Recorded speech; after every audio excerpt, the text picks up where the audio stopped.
Hello there, grumpy old fart here. I'll drink the coffee there before I get started. All right. In any properly run campaign, where the group or the party or the PCs, the player characters, are on a quest for an item, or are en route to blah, someplace. They're exploring ruins. They're spelunking in an underground temple or whatever. Anywhere they go, anywhere outside of a town, I should say. Survival is a consideration. Food, water, safe shelter, all these are serious considerations. They're essential. A hidden glade, a cave, an abandoned homestead, an old grotto, anything can be a safe shelter if you use it properly. Knowing basic survival, you can turn anything into pretty much a safe shelter. A person can go 30 days or more without food. Fat people like me, probably maybe 50 days. I don't know. I might actually lose weight. You never know. It's not good, but it's possible. Okay. Fresh potable water is a serious concern. Water weighs 8.3 pounds per gallon, and to my mind, water is the most important of the three survival essentials because a person can only go 3 days without it. 3 days.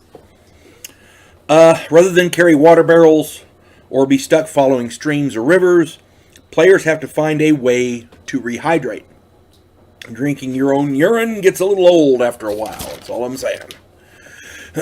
Enter the Decanter of Endless Water. It's in the Dungeon Master's Guide, the Advanced Dungeons & Dragons Dungeon Master's Guide, page 142. I suggest you read the description in the Dungeon Master's Guide because I guarantee you that your players will. One of these items can produce all of the fresh potable water your group needs. On top of that, one of its functions can work as a makeshift weapon. It spews water like a geyser, like a very powerful water hose essentially, and it can kill small animals and insects.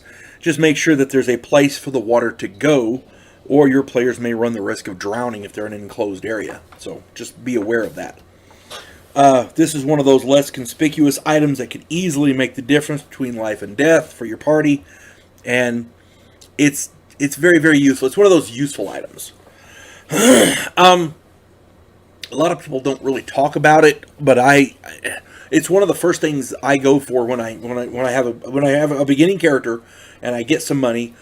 Obviously you go to the essentials, armor and weapons, the useful stuff. If you can get like a portable hole or whatever, those are always nice. But magic items are hard to come by. If you're running in a game where the magic user or the dungeon master rather has a magic shop, a magic user running a wizard shop or something, and he's got magic items for sale, see if he's got a decanter of endless water, because those are very, very useful. People don't really think about it. They buy a water skin and call it good. And that, if your dungeon master will let you do that and he doesn't really harp on the water situation, then by all means, that's fine. But if you're playing with a really good dungeon master who's thorough and thoughtful and considers these things, consider a decanter of endless water. My wife, the first time she played in the game in D&D, she actually found one. And she's been enamored with them ever since. As a matter of fact, she's the one that suggested I do this video. And she's absolutely right. They are awesome. So, yeah. Survival being an issue. Food and water is an essential. Food you can go without for a few days. Water you've got to have. So, the Decanter of Endless Water. You folks have a good day. God bless one and all.